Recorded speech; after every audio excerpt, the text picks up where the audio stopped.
ही। दूसरी बात यह है कि अल्लाह के रसूल सल्लल्लाहु अलैहि वसल्लम की कोई भी ज़ईफ या सही हदीस ऐसी दुनिया के अंदर मौजूद ही नहीं है कि आपने 12 रबीउल अव्वल को रोजा रखा। यह भी मैं आपको बता रहा हूं, अल्लाह के नबी ने 12 रबीउल अव्वल को रोजा रखा हो या बतलाया हो कि 12 रबीउल अव्वल को मैं पैदा हुआ हूं इसलिए इस रोजा रखो।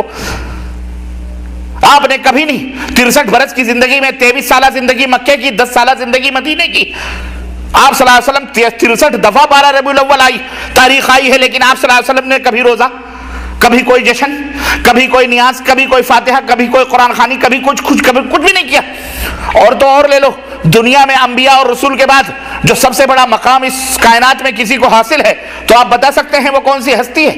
वो जात है हजरत सैयदना अबू बकर सिद्दीक रज़ी अल्लाह तआला अन्हु की। 2 साल और कुछ महीने आपकी खिलाफत रही इस दुनिया के अंदर। आप सल्लल्लाहु अलैहि वसल्लम के सबसे बड़े मोहब्बत यारगार,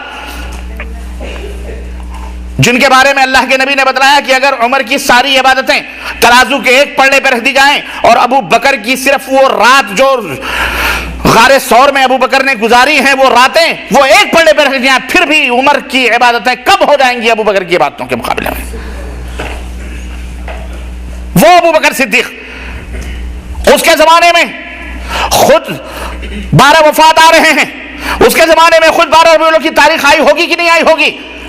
पूछो इन ढोंगियों और पाखंडियों और शैतानों से, पूछो इन खानकाहों और पीरों मुरीदों पर, इन बदमाशों से जो जश्न ईद मिलादुन नबी के नाम पर नौटंकियां करते हैं और नाटक करते हैं, पूरे मुसलमानों को परेशान करते हैं। और यही नहीं, हुकूमत वक्त तक आवाज पहुंचाते हैं, जी देखो क्रिसमस के ऊपर छुट्टी है, रामनवमी पर छुट्टी है, जयंती पर छुट्टी है, फलाए पर छुट्टी है, हमारे नबी की पैदाइश पर भी हमें छुट्टी मिलनी चाहिए। अस्तगफिरुल्लाह।